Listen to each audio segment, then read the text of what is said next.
Well, तो देखिए बात हो रही आईटीसी की और नेक्स्ट चैप्टर है हमारा आईटीसी यानी इनपुट टैक्स क्रेडिट।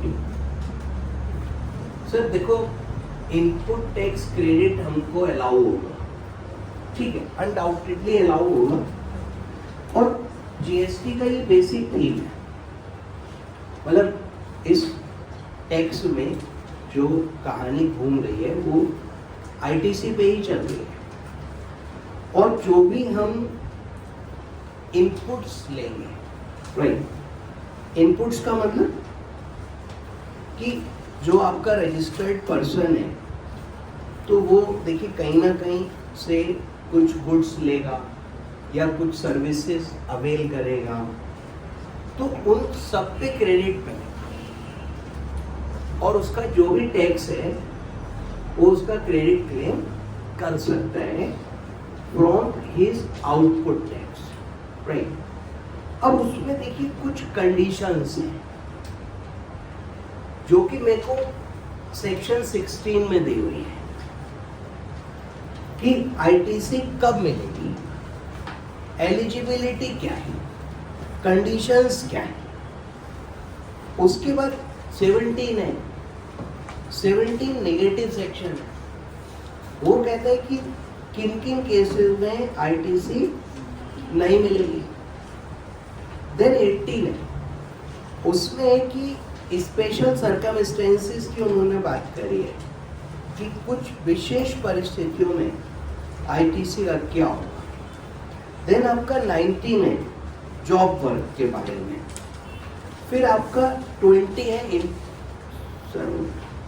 21 तक की है बस।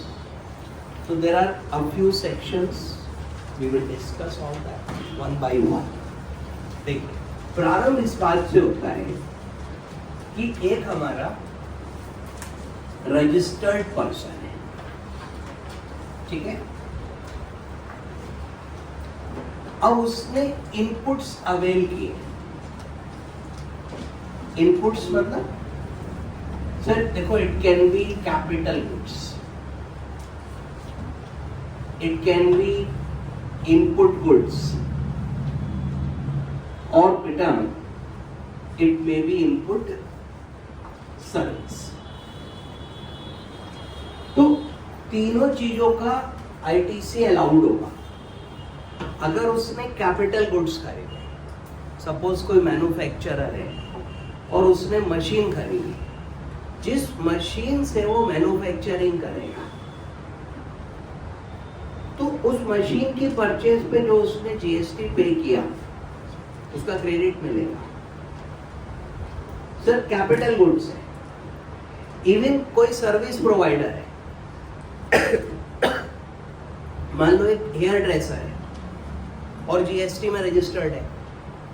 अब वो हेयर ड्रेसर कहे कि मान लो उसने अपनी दुकान में लगाने के लिए एसी खरीदा और एसी वहाँ लगा लिया, कस्टमर आते हैं तो अपना वो एसी काम करता है, भाई कैपिटल गुड्स है। उस एसी पे जो उसने जीएसटी पे किया है उसका भी क्रेडिट मिलेगा। इनपुट गुड्स क्या है सर? जो जैसे रॉ मटेरियल खरीदा, ठीक है, ट्रेडिंग गुड्स हमने खरीदा, कंज्यूमेबल्स हमने खरीदे, पैकिंग गुड्स हमने खरीदी। हम उसी हेयर ड्रेसर की बात करें, ठीक है, अब उसने सपोज दुकान में लगाने को एसी खरीदा, कैपिटल गुड्स। अब बेटा क्या क्या सर्विस देता है हेयर ड्रेसर, आप बताओ। कभी आप गए नहीं बाल वाल कटवाने? आप अच्छी नहीं सस्ती वाली पे भी जाओगे, सर्विस तो बताओ क्या दे रहा है वो। हेयर कट, ठीक है, हेयर कट में कोई मटेरियल यूज होता है कटिंग में? नहीं होता। कैंची वैंची यूज होती है, कैंची कैपिटल गुड्स है, कैंची खरीदेगा उस पर भी जीएसटी लगेगा, उसका भी क्रेडिट मिलेगा। और बताओ क्या सर्विस देता है? फेशियल,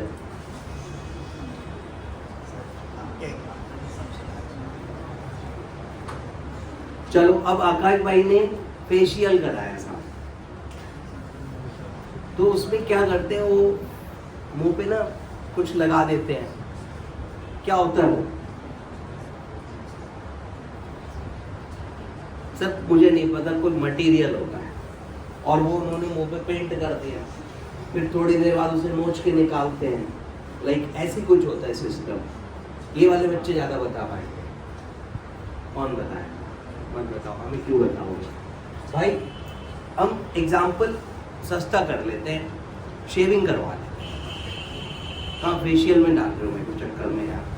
अब शेविंग करने के लिए देखो, शेविंग क्रीम यूज़ होगी या वो शेविंग फोम यूज़ करे, क्रीम ही मान लो सस्ती वाली, दुकान पे तो वही रहेगा। कौन सी वाली सबसे सस्ती क्रीम है शेविंग की? सर एक वो वी जोन करके आती है, वो सबसे सस्ती मध्य और मतलब वो है। अब उसने वो शेविंग क्रीम खरीदी, भाई इनपुट गुड्स है, ठीक, मैं आपको पढ़ा रहा हूँ, मैंने ये मार्कर खरीदा, इनपुट गुड्स है।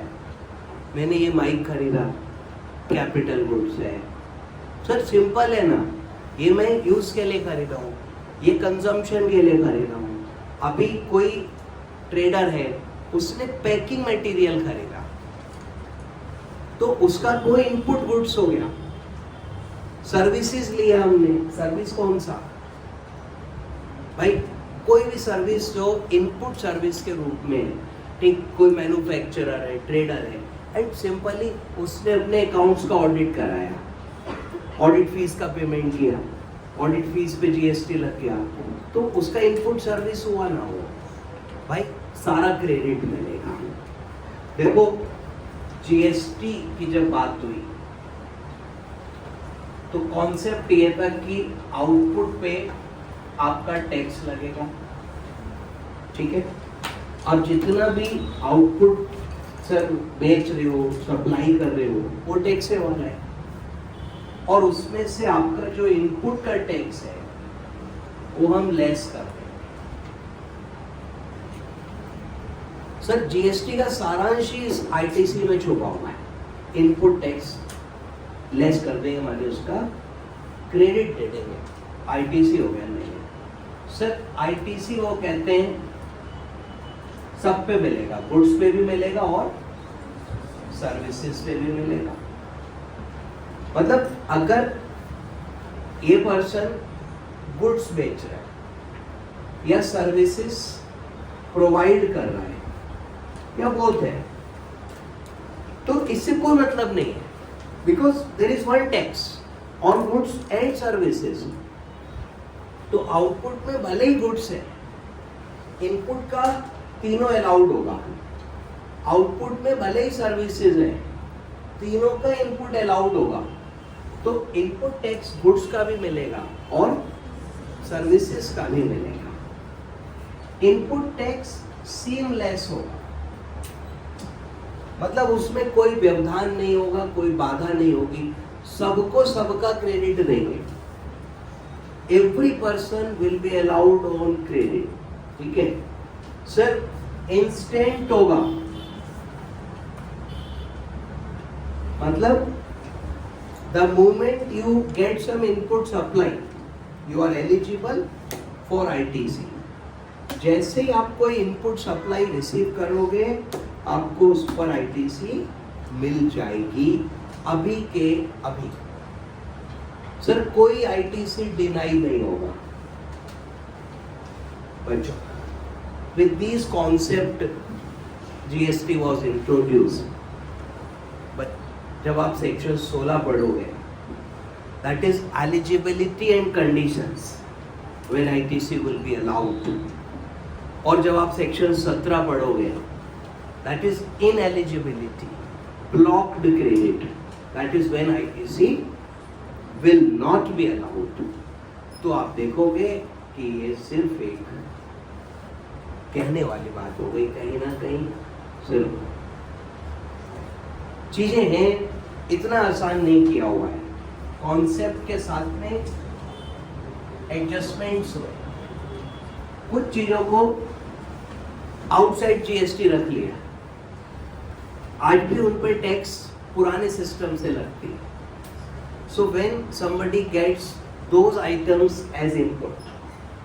ठीक है, मेरा मैन्युफैक्चरिंग है, प्लांट एक इंजन से चलता है, इंजन चलाने के लिए रेगुलरली मैं डीजल खरीदता हूँ, डीजल इज आउटसाइड जीएसटी। अब दैट डजंट मीन कि डीजल पे टैक्स नहीं है, we are paying a tax on which is included in the price of diesel, but we are not eligible for credit, उसका credit नहीं मिलेगा। तो ऐसी कुछ चीजें उन्होंने कर रखी हैं लॉ में जो थोड़ा सा आप कह सकते हो कि शायद बस करो। ठीक है, अरे सर वीडियो मतलब ज़्यादा बोलना उचित नहीं, आपको पता ही होगा अभी एक भाई साहब ने कुछ बोल दिया था वीडियो में, पढ़ा रहे थे वो, फिर उनकी वो वीडियो वायरल हो गई, अभी अभी की घटना है ना, और फिर उनको नौकरी से निकाल दिया गया।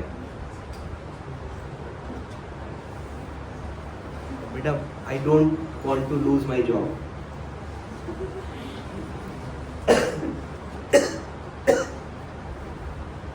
इनपुट टैक्स क्रेडिट, वीडियो बंद हो जाए तो याद दिला देना, मैं आपको उस घटना के बारे में बताऊंगा।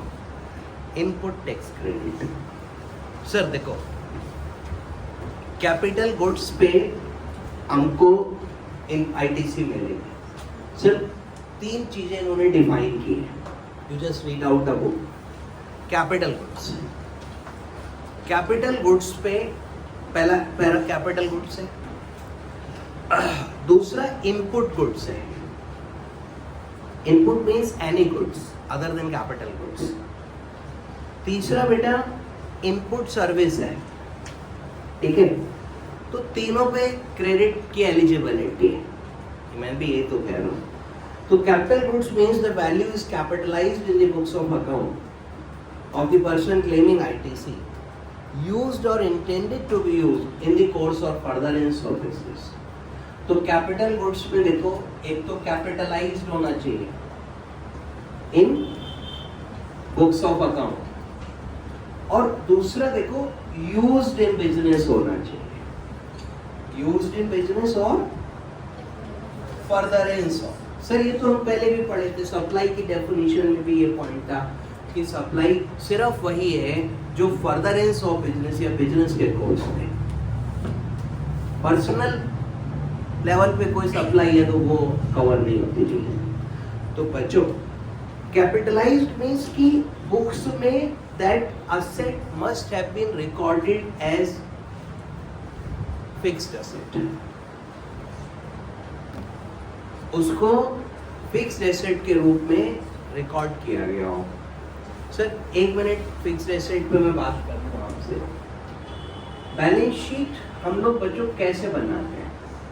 Like this format we follow, fixed asset, investment, current asset, और वी फॉलो दिस फॉर्मेट। ठीक है, और suppose equity and liabilities, capital, reserve and surplus, non current liabilities, current liabilities, फिर आपका non current assets, current asset, ऐसा थोड़ा short में लिखा है मैंने भी। सो माय क्वेश्चन इज, आप कौन सा फॉर्मेट फॉलो करते हो? प्रैक्टिकली कौन सा हो रहा है?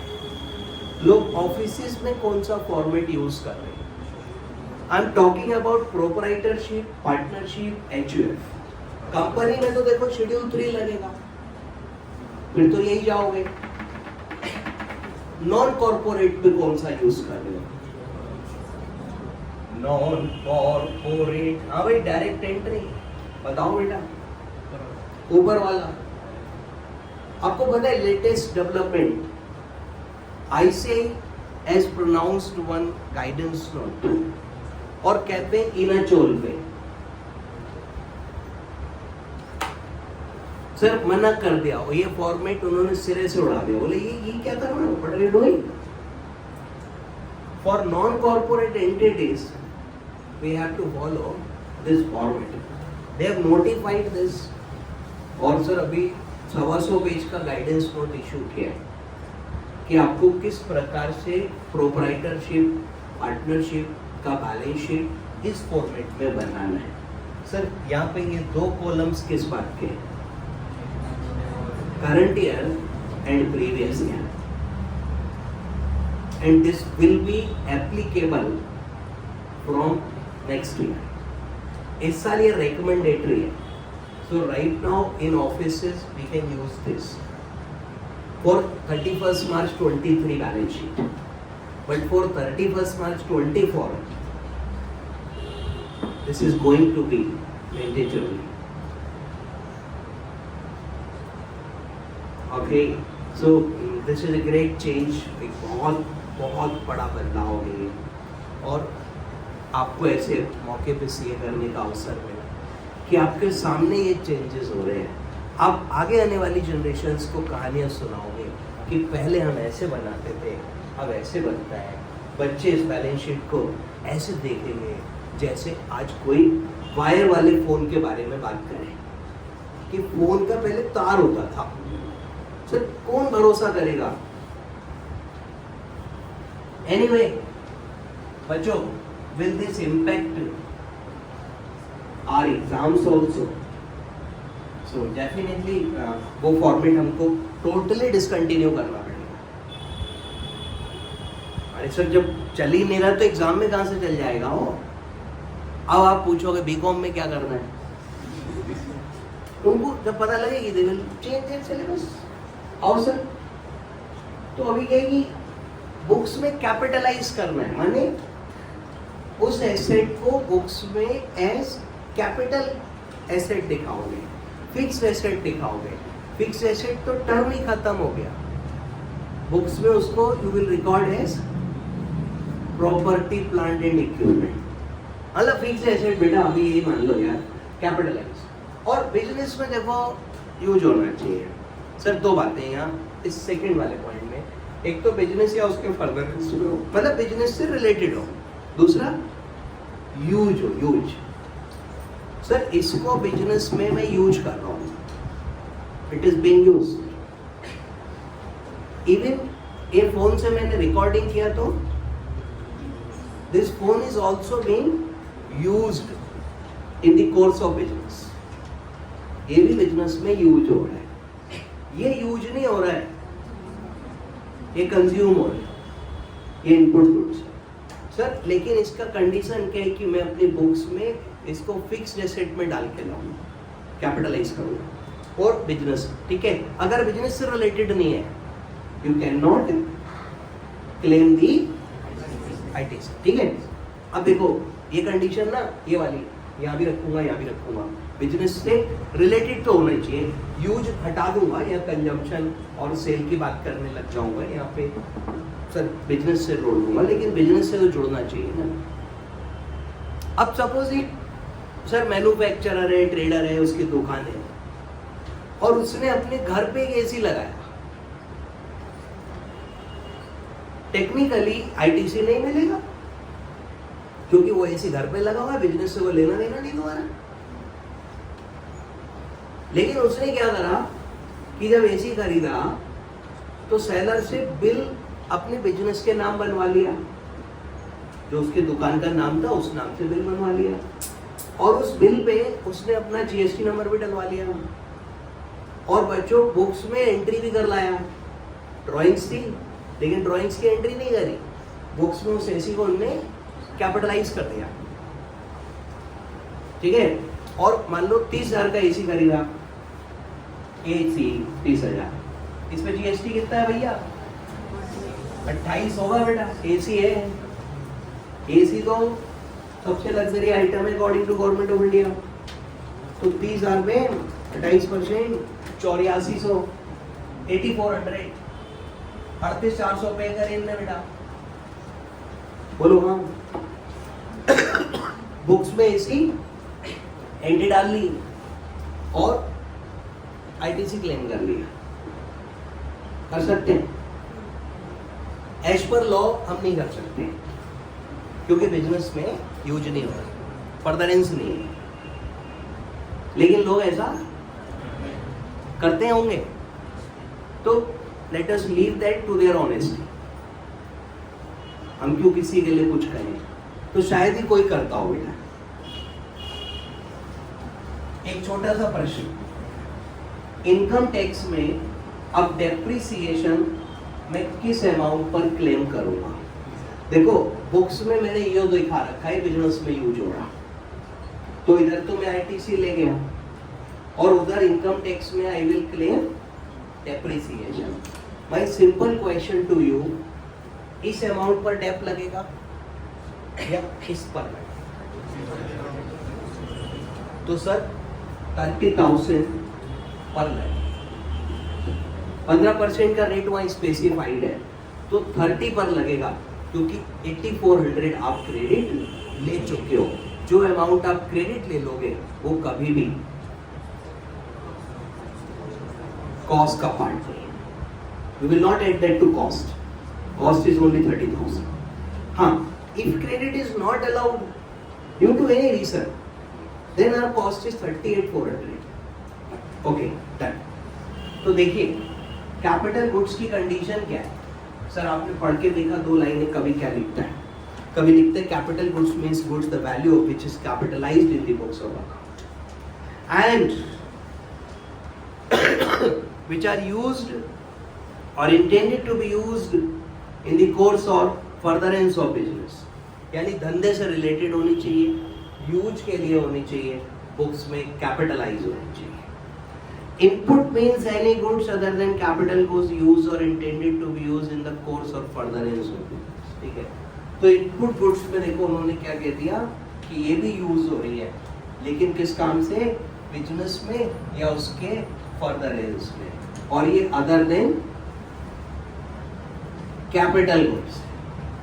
तो देखिए this will include your raw material, this will include your traded goods, this will include your consumables, this will include your packing material, fuel, etcetera. Sir it can be a very long list. Raw material खरीदा आपने जिससे आप manufacture, suppose अभी हम कुछ steel का item बना रहे, लेट अस से हम यूटेंसिल्स बनाते, बर्तन बना के बेचते हैं, अरे सर कटोरी, प्लेट, चम्मच, ऐसोन। अब उसको बनाने के लिए मैंने स्टील खरीदा, अब स्टील पे जीएसटी लग गया, अब मैंने उससे यूटेंसिल्स बना के बेचे, वो मेरा आउटपुट हो गया, तो स्टील का क्रेडिट मिलेगा ना मेरे को, दैट इज रॉ मटेरियल। मैंने क्रेडिट गुड्स खरीदे, सर अभी मेरा स्टेशनरी बेचने का दुकान है, मैंने ये मार्कर खरीदा, मार्कर बेचा, तो जो मार्कर खरीदा था उसका क्रेडिट मिलेगा मेरे को। कंज्यूमेबल्स, अभी मेरा पढ़ाने का दुकान है, अब मैंने ये मार्कर खरीदा तो कंज्यूमेबल हो गया। वो जो एयर ड्रेसर था बच्चों, उसने शेविंग क्रीम खरीदी, कंज्यूमेबल हो गया उसका, वो भी ठीक है, सब कंज्यूम हो गया बिजनेस के कोर्स में, वो भी क्रेडिट मिलेगा। आपका packing material, packing material like हमारी फैक्ट्री है, अब हम कोई चीज़ मैन्युफैक्चर करते हैं, मैन्युफैक्चर करने के बाद बोरियों में भर के बेची जाती है, अब उसके लिए हमने बोरी खरीदी, बोरी समझते हो, गनी बैग्स हिंदी में बोलते हैं, भाई क्रेडिट मिलेगा ना उसका। सर पैकिंग मटेरियल कार्टन्स खरीदे, ठीक है, पैकिंग मटेरियल लाइक हम गिफ्ट बेचने की दुकान है हमारी, लोग आते हैं गिफ्ट आइटम्स खरीदते हैं, फिर कहते हैं पैक करके दो, अब वो गिफ्ट पैकिंग करके देते हैं हम उसको, फैंसी सी ना, उसके लिए पैकिंग मटेरियल। भाई सारा बिजनेस में जा रहा, सब क्रेडिटेबल है। और फ्यूल खरीदा हमने, सर हमारी मैन्युफैक्चरिंग है, अब पेट्रोल डीजल नहीं बोलूँगा, अब मैं कोयला बोलूँगा, हम ईंटें बना के बेच रहे हैं, ठीक है, ईंटें हमारा आउटपुट है, इनपुट क्या है? मिट्टी, मिट्टी पे जीएसटी नहीं लगेगा तो उस पर छोड़ दो, जो भाई जिस आइटम पे जीएसटी लग रहा है उसी का तो क्रेडिट लोगे। उसके बाद अब हमने एक फर्नेस चला रखी है भट्टी, तभी तो ईंटें बनेंगी, अब वो फर्नेस चलाने के लिए कोयला खरीदा, कोयले पे तो जीएसटी है, भाई उसका भी क्रेडिट मिलेगा। सब चीज का ले लो क्रेडिट, कोई इश्यू नहीं है, ठीक है शिखर, तुम खुश क्यों हो रहे हो?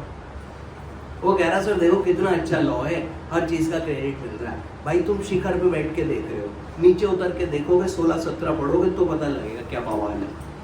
अब सर इनपुट सर्विस अगला पढ़ेंगे यार.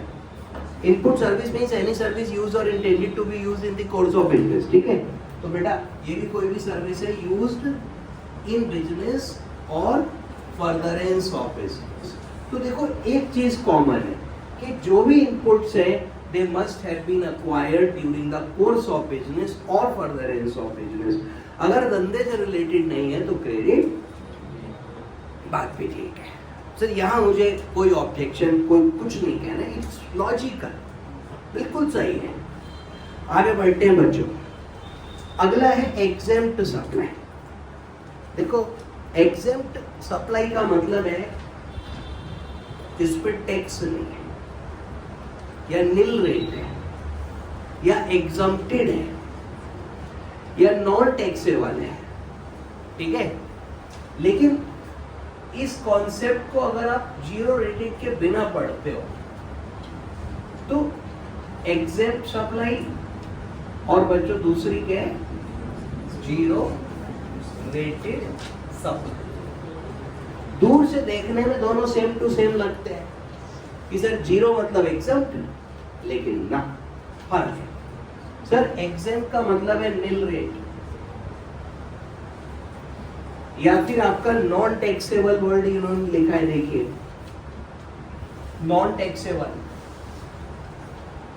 और बच्चों नो आईटीसी. लेकिन जीरो रेटेड का मतलब है एक्सपोर्ट या फिर सप्लाई टू बताओ यूनिट लोकेटेड इन SEZ special economic zone. Hindi बता दो.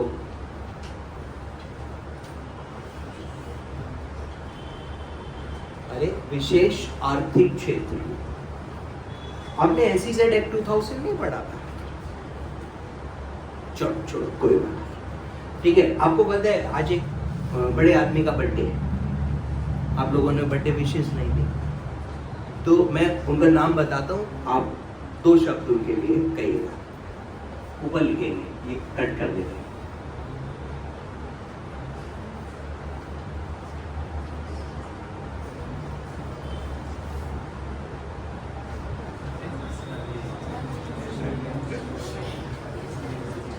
ITC shall be allowed.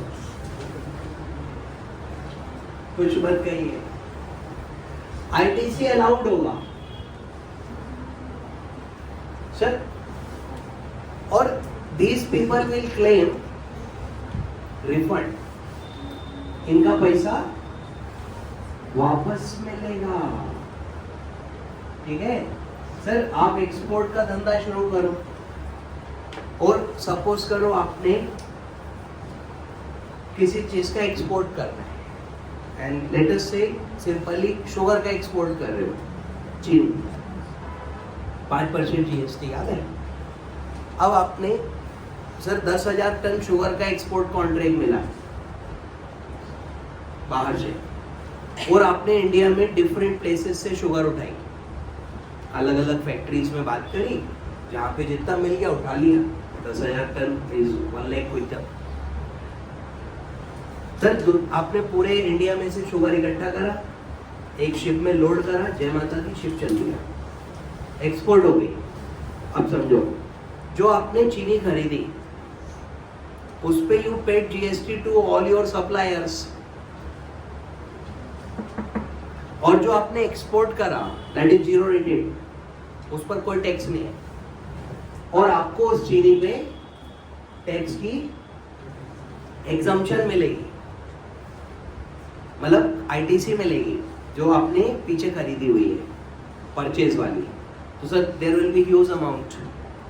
Output tax zero, input tax is huge amount, allowed कर दिया तो सारा रिफंड बन गया आपका and you can claim that refund. And पता है अदरवाइज जो रिफंड वगैरह है नॉर्मल कोर्स में भी you can claim. If your ITC is more than output tax you have option either to claim refund or to carry forward that to next year. लेकिन वो yearly basis पर है. 31 मार्च को जब ईयर क्लोज होगा और आपका आईटीसी मान लो 50,000 रुपए ज्यादा है आउटपुट टैक्स से, तो आप पे ऑप्शन है 50,000 का रिफंड ले लो या 50,000 अगले साल में कैरी ओवर कर लो। लेकिन ये एक्सपोर्टर कैरी ओवर क्या करेगा करके, इसको तो रिफंड ही लेना है। अरे सर ये कैरी ओवर इसलिए करे ताकि अगली बार आउटपुट टैक्स ज्यादा हो तो एडजस्ट कर ले, इसका आउटपुट टैक्स बनता ही नहीं है। और बताए सबको रिफंड एनुअली अलाउड है, बट एक्सपोर्टर को क्वार्टरली अलाउड है, लेकिन claim the refund for each and every quarter. तो भारत सरकार का सपना देश में एक्सपोर्ट बढ़े अपना, तो एक्सपोर्ट को प्रमोट कर रहे हैं इन दिस वे, सुविधा दिया हुआ है। तो जीरो रेटेड की अलग स्टोरी है और एग्जम्प्टेड सप्लाई अलग स्टोरी है। अब देखिए सपोज करिए कोई रजिस्टर्ड पर्सन है और मान लीजिए ये डील करता है पल्सेस। पल्सेस क्या है बच्चों, एग्जेम्प्ट, जीएसटी में पल्सेस के ऊपर कोई टैक्स नहीं है, एग्जेम्प्ट कर रखा है। तो इसका आउटपुट टैक्स कितना बनेगा, अरे सर 0 है। अब इसने कुछ इनपुट्स लिए, कैपिटल गुड्स खरीद सकता है, मशीन खरीदी इसने, उस पे जीएसटी पे करा। इसने कोई ऐसा इनपुट लिया जिसपे जीएसटी दिया, देखो रॉ मटेरियल में तो ये दाल ही खरीदेगा, उस पे नहीं तो परचेज पे भी नहीं लगेगा। लेकिन लेकिन लेकिन इसने कुछ कंज्यूमेबल्स खरीदे, कोयला, सर पैकिंग मटेरियल, बोरी खरीदी, इन सब पे तो लग रहा है ना जीएसटी, ठीक है। इसने कोई सर्विस ली, ऑडिट कराया बुक्स का, इस पे तो लग रहा है ना जीएसटी। भाई क्रेडिट नहीं मिलेगा क्योंकि आउटपुट एग्जम्प्ट है। यही आउटपुट जीरो रेटेड होता तो सब क्रेडिट मिल जाएगा। मतलब इसका हिस्सा मतलब बढ़िया चल रहा, मतलब समझिए बच्चों। तो exempt supply means supply of goods or service or both which attracts nil rate of tax, और wholly exempt under section 11 और section 6 of IGST and includes not, मतलब जो जीरो रेटेड, जो नॉन टैक्सेबल है, nil rated है, exempted है। देखो इसको nil rated कह लो, exempted कह लो, नॉन रेटेड, ये सिनोनिम्स है, ठीक है। कहीं एग्जम्प्टेड लिखा मिलेगा, कहीं नील रेट मिलेगा, कहीं नॉन टैक्सेबल मिलेगा, घबराना नहीं है, एक ही बात है।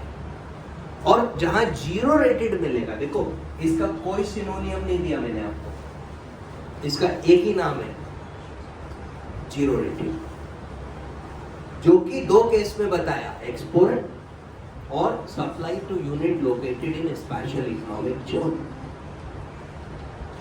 अब सीएसटी एक्ट आपको याद होगा, सेंट्रल सेल्स टैक्स एक्ट 1956, उसमें भी इस तरीके का कॉन्सेप्ट था, लेकिन वहां पे उन्होंने पेनल्टी मेड सेल को भी एक्सपोर्ट माना हुआ, बट यहां पे पेनल्टी मेड सेल एक्सपोर्ट नहीं है। याद आ रहा है पेनल्टी मेड सेल, याद तो तब आया जब पेनल्टी मेड सेल समझ में हुई क्या। एनीवन जो पेनल्टी मेड सेल को एक्सप्लेन कर सके कि इसका अर्थ क्या है।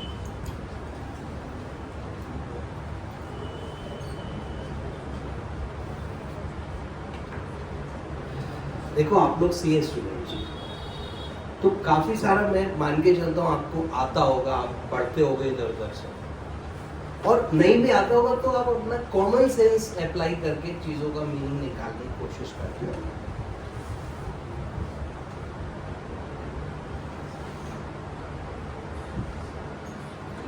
Anyone? खुसर हो रही है पर बता कोई नहीं। सर पेनल्टी मेड सेल का मतलब होता है जो सेल एक्सपोर्ट से ठीक पहले वाली है। मतलब I am an exporter, I have an export order in hand, और to fulfil that order I purchase goods suppose from you, तो यू टू मी जो सेल हुआ ना वो पेनल्टी मेड सेल है। और सीएसटी एक्ट में उसको भी एक्सपोर्ट मान लेते थे, उस पे भी सीएसटी लगाते ही नहीं थे, तो वो रिफंड की बात ही खत्म हो गई। But under GST law penultimate shell is not export, ठीक है। अभी आई have an export order in hand से चीनी, वही 1 लाख टन, और मैंने आपसे खरीदा, तो आपके द्वारा मेरे को किया गया सेल पेनल्टीमेट सेल है, बट वो एक्सपोर्ट नहीं है। So you will charge GST, आप चार्ज करोगे, कोई एग्जम्पशन नहीं है, आप करना पड़ेगा। एंड मैं एक्सपोर्ट करूंगा, जीरो रेटेड होगा, मैं रिफंड दूंगा। This is the process. CST law में क्या होता था कि यहाँ पे सीएसटी एग्जम्प्ट हो जाता था, तो जब वो फर्दर आगे बेचता था तो फिर उसका भी एग्जम्प्ट हो, और सीएसटी में क्रेडिट था ही नहीं, सीएसटी में क्रेडिट का कॉन्सेप्ट ही नहीं था। एनीवे बच्चों, ये समझ में आगे एग्जम्प्टेड सप्लाई, निल रेटेड सप्लाई और नॉन जीएसटी सप्लाई, मतलब नॉन टैक्सेबल सप्लाई। मतलब अरे सर मतलब क्या क्रेडिट नहीं करता इसमें, और क्या।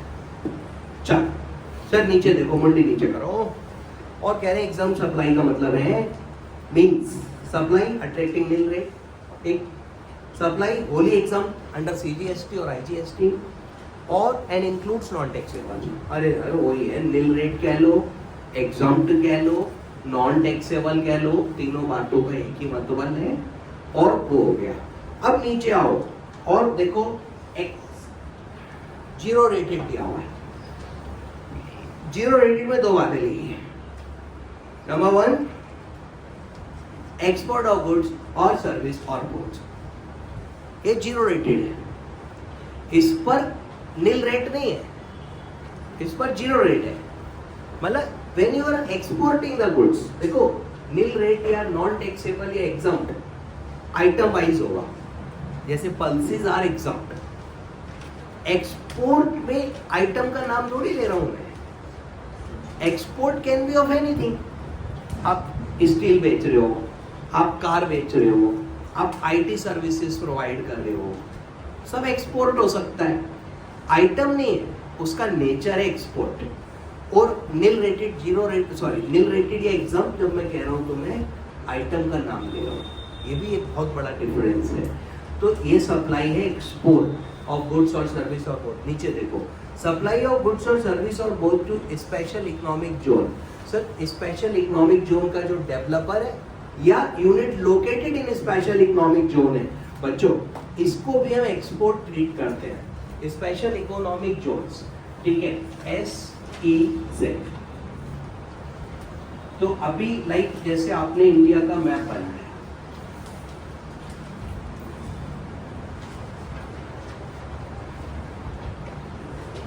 इधर ज्यादा होता है, ये हम पाकिस्तान में घुसते थोड़ा सा, बाकी इज ऑलमोस्ट ओके हो गया, ठीक है बच्चों। अब छोड़ो, नाउ सपोज यहां पर एक SEZ, this area is notified as SEZ। For taxation purpose I will treat this area out of DTA, domestic tariff area के बाहर मानूंगा। सर ये इंडिया है ही नहीं, मतलब है, बिल्कुल है, लेकिन फॉर टैक्सेशन पर्पज ये डोमेस्टिक टैरिफ एरिया। सर यहाँ पर टैरिफ नहीं, ओके। तो अगर यहाँ से कोई गुड्स या सर्विस यहाँ जाएगा तो that will be treated as export, वो आपका एक्सपोर्ट जैसा माना, एक्सपोर्ट वाला ट्रीटमेंट हो रहा उसका। और जब ये यहां से यहां बेच लेगा तो इम्पोर्ट है सर जी, फिर उसमें सारे टैक्स चिपक जाएंगे। आ जाओ आ जाओ आ जाओ। तो नॉर्मली जो यूनिट्स लोकेटेड इन DTA है, मतलब सॉरी लोकेटेड इन SEZ है बच्चों, they are not allowed to sell goods और services in domestic tariff area. उनको सारा माल एक्सपोर्ट ही करना होता है। आप याद करो, इनकम टैक्स में एक छूट हुआ करती थी for unit located in SEZ, section 10 formula business profit into export turnover of SEZ unit upon total turnover, और इससे हम लोग कर लेते हैं। याद आया?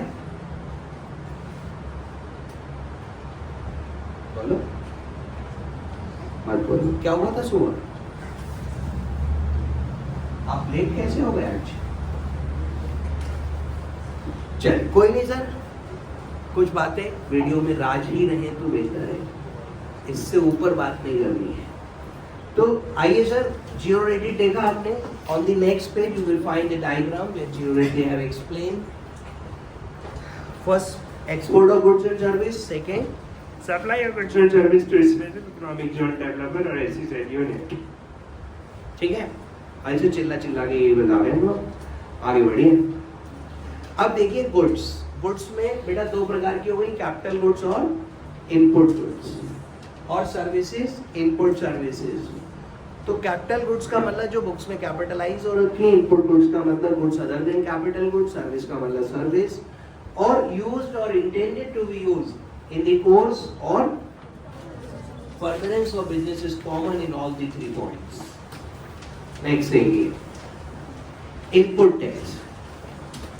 अब देखिए इनपुट टैक्स में बेटा आपको कौन कौन से टैक्स का क्रेडिट मिलेगा। तो यहाँ पे इन्होंने बताया है कि भाई जो टैक्स आप फॉरवर्ड चार्ज में पे कर रहे हो उसका क्रेडिट मिलेगा। सर ये रजिस्टर्ड पर्सन है, ठीक है, रजिस्टर्ड पर्सन। अब इसने कोई गुड्स को परचेज किया जिसपे फॉरवर्ड चार्ज में टैक्स लगा, तो बेटा ये टैक्स इसको पे करेगा सप्लायर को अपने फॉरवर्ड चार्ज, और इसको क्रेडिट मिलेगा। अब सपोज इसी एग्जांपल में ये सप्लायर रजिस्टर्ड नहीं है, ये रजिस्टर्ड है, तो आरसीएम लग गया। Now he will pay the tax and he will claim the credit, वो उसका भी ले लेगा। अगर आप इंपोर्ट कर रहे हो, इंपोर्ट पे मैंने आपको पहले भी बोला है बच्चों, सपोज आपने इंपोर्ट किया 1 करोड़, तो पहले तो लगेगी बीसीडी 10 लाख, 1 करोड़ 10 लाख हो गया, फिर लगेगा आईजीएसटी, जो भी rate of tax on that item है वो रेट विल अप्लाई। और बच्चों ये जो अमाउंट होगी this is eligible for ITC, और बच्चों ये आरसीएम में जाएगा। इंपोर्टर पे करेगा, एक्सपोर्टर तो कहीं बाहर बैठा है, उससे कहाँ वसूल लोगे।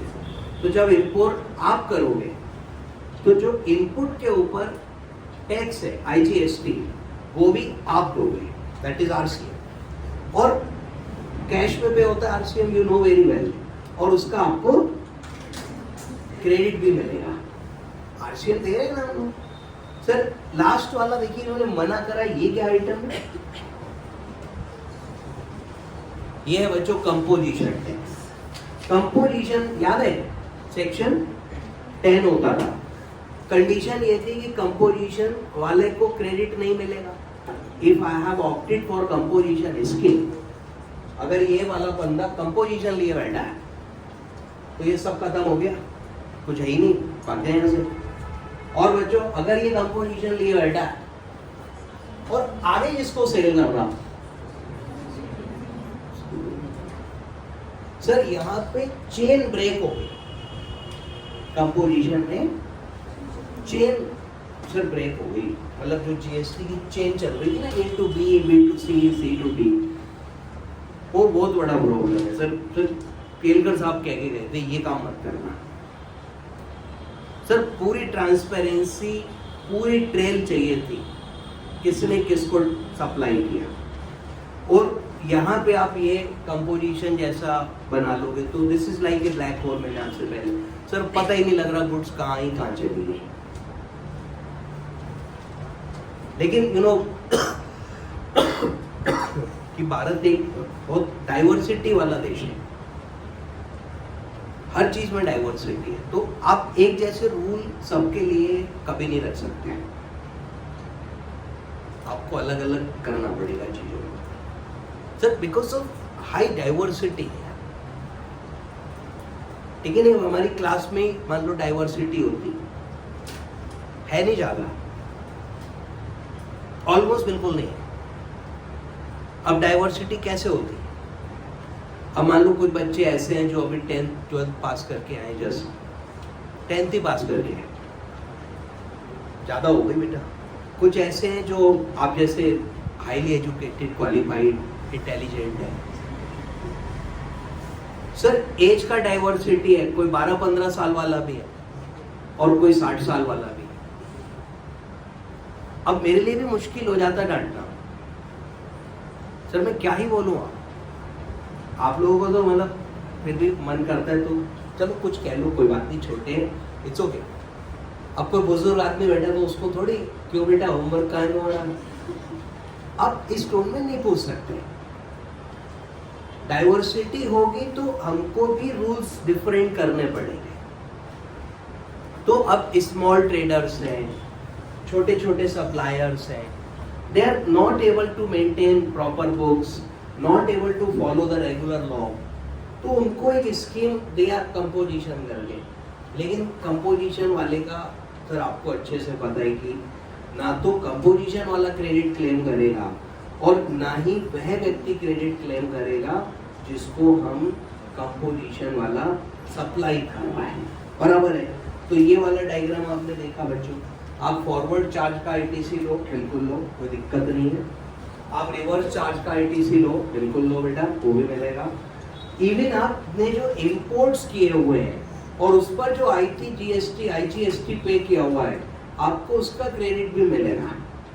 लेकिन भैया कंपोजिशन वाले को कोई क्रेडिट नहीं मिलेगा, कंपोजिशन वाला जिसको सप्लाई करेगा उसको भी नहीं मिलेगा। सही है।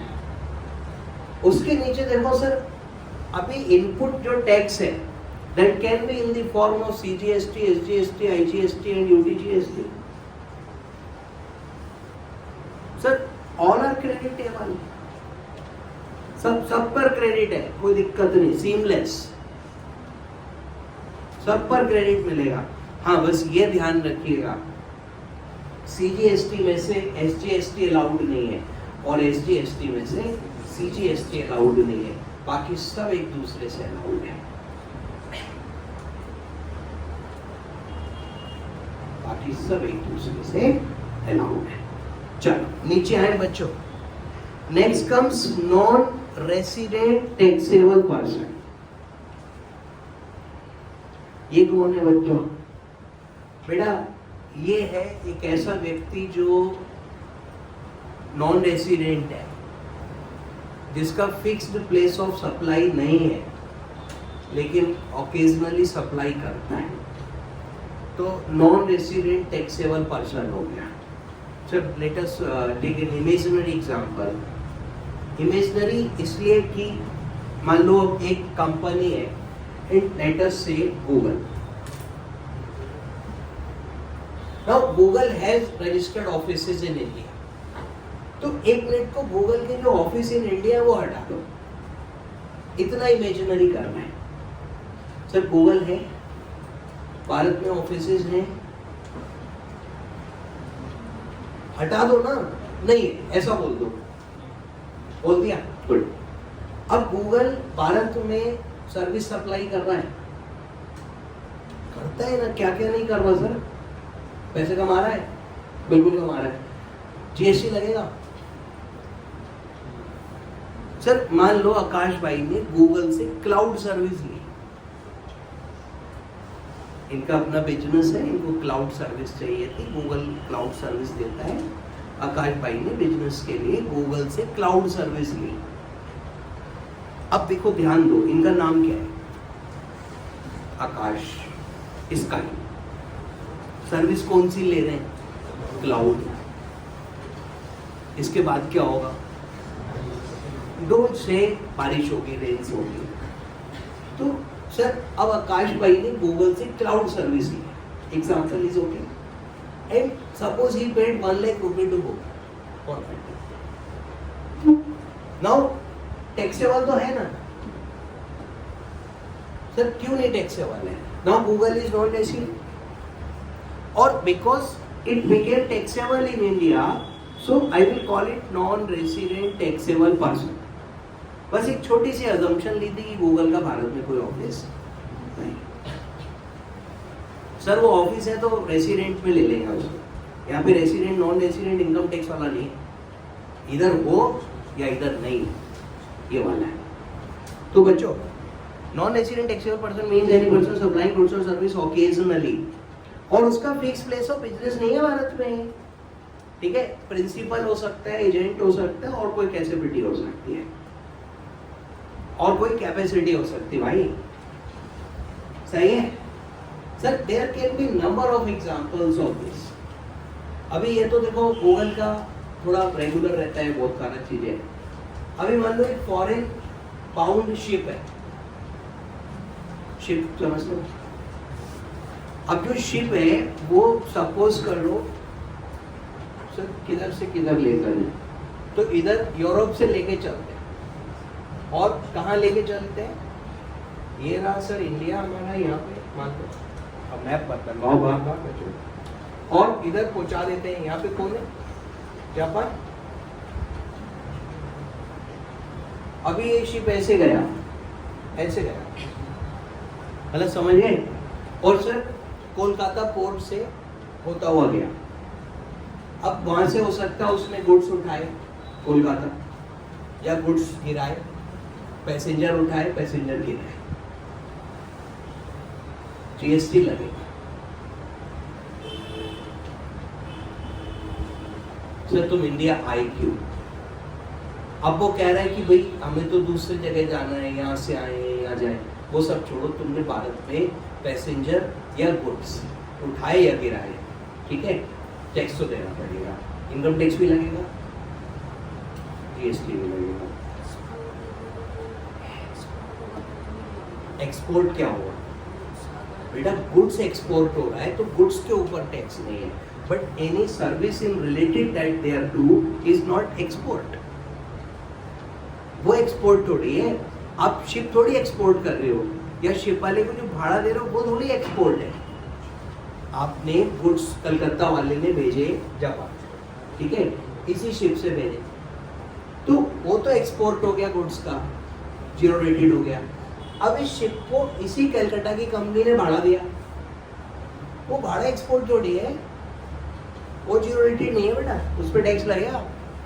और ये शिप क्या हो गया, नॉन रेसिडेंट टैक्सेबल पर्सन हो गया, बिकॉज नॉन रेसिडेंट है, ऑकेजनली सर्विस दे रहा है, रोज रोज तो करता नहीं है शिप उसका, और भाई साहब भारत में उसका फिक्स प्लेस ऑफ बिजनेस भी नहीं है, बेटा टैक्स छोड़ दे उसका, ऐसे कहे भाई टैक्स है, छोड़ना नहीं है, किसी को नहीं छोड़ना है, हमने सब पे टैक्स लगाना है, ऐसे कैसे, ओके।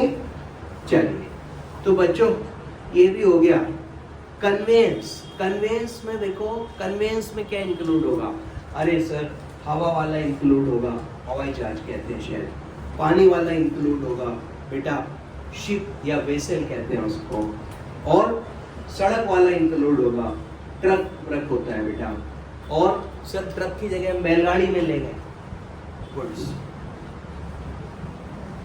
हाँ हाँ हमने नेपाल को एक्सपोर्ट किया, पड़ोस में बैलगाड़ी से चली जाएंगी, तो वो भी व्हीकल है, उसमें क्या बात है, सर पे रख के ले जाओ, वो व्हीकल नहीं है, ये मजाक मत करो, ठीक है। तो आगे बढ़े बच्चों, अगला है ब्लॉक क्रेडिट। अरे खाली नाम लिख के छोड़ दिया इसका, इसके बाद में करेंगे, बहुत गंदा कॉन्सेप्ट है। चलिए तो बच्चों ये था आईटीसी का इंट्रो, कि कौन कौन सी चीज पे, किस किस चीज पे कब कब आईटीसी मिलेगी, बराबर है। नेक्स्ट है एलिजिबिलिटी अंडर सेक्शन 16। तो कितना देर हो गया, 54 मिनट होती है। क्या करें, बाद में करें इसको बच्चों, क्योंकि ये स्टोरी बहुत लंबी है, एक बार 16 शुरू हो गया तो 16 17 मतलब आपने वो गाने सुना ही होगा, मतलब 16 17 करके, बस करो पहले बंद करो।